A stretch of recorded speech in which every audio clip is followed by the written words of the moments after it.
ABVP की राष्ट्रीय कार्यकारी परिषद की बैठक 40 साल बाद हिमाचल में हो रही है।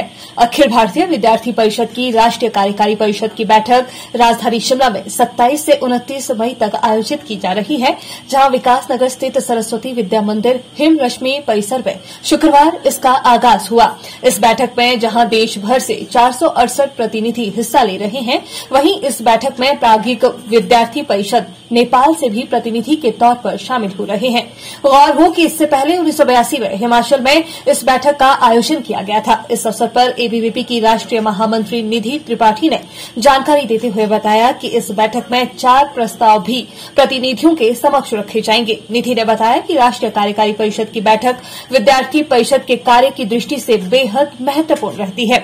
उन्होंने कहा कि बीते 1 वर्ष में किए गए कार्यों की समीक्षा और एबीवीपी के 75वें वर्ष के कार्यों की योजना इस बैठक में तैयार की जाएगी। उन्होंने कहा कि बैठक में 4 प्रस्ताव भी प्रतिनिधियों के समक्ष रखे जाएंगे और उन पर विस्तारपूर्वक चर्चा की जाएगी।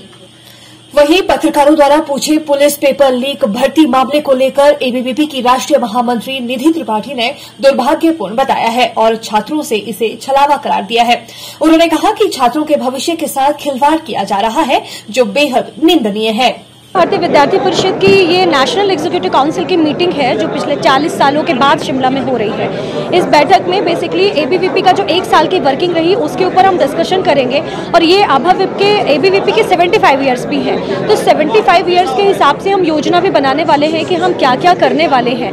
4 प्रस्ताव जो पारित होंगे, उसमें विशेषता अगर बात करें तो शिक्षा संबंधी प्रस्ताव, राष्ट्रीय शिक्षा नीति के क्रियान्वयन संबंधी प्रस्ताव, उद्यमिता के ऊपर एक प्रस्ताव, स्वावलंबी भारत के ऊपर एक प्रस्ताव और साथ ही साथ में जो वर्तमान में पूरे देश भर में जिस तरीके की घटनाएं चल रही हैं, उसको लेकर के ऐसे 4 प्रस्ताव अपने इस राष्ट्रीय कार्यकारी परिषद बैठक में आएंगे और अंतिम दिवस यानी कि 29 तारीख को उन प्रस्तावों को सबके सुझावों के बाद में पारित किया जाएगा।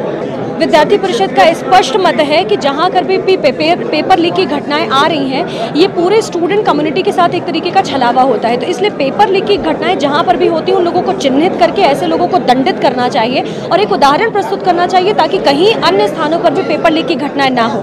साथ ही जिस तरीके से आपने मतांतरण की बात की, शैक्षणिक संस्थानों में जिस प्रकार से मतांतरण की घटनाएं सामने आती हैं और खास करके अल्पसंख्यक जो शैक्षणिक संस्थान है, वहां की मतांतरण की घटनाओं पर अविलंब रोक लगनी चाहिए, ताकि कोई और स्टूडेंट सुसाइड करने के लिए मजबूर न होने पाए। इस हेतु विद्यार्थी परिषद की ये मांग भी है कि प्रत्येक ऐसे अल्पसंख्यक शैक्षणिक संस्थानों में एंटी कन्वर्जन हेल्पलाइन नंबर शीघ्र जारी करनी चाहिए, ताकि प्रत्येक विद्यार्थी को सुविधा हो सके। और साथ ही साथ ऐसी गतिविधियों में जो लोग भी संलिप्त पाए जाते हैं, जो भी शैक्षणिक संस्थान पाया जाता है, उस शैक्षणिक संस्थान की उसकी मान्यता को रद्द करना चाहिए।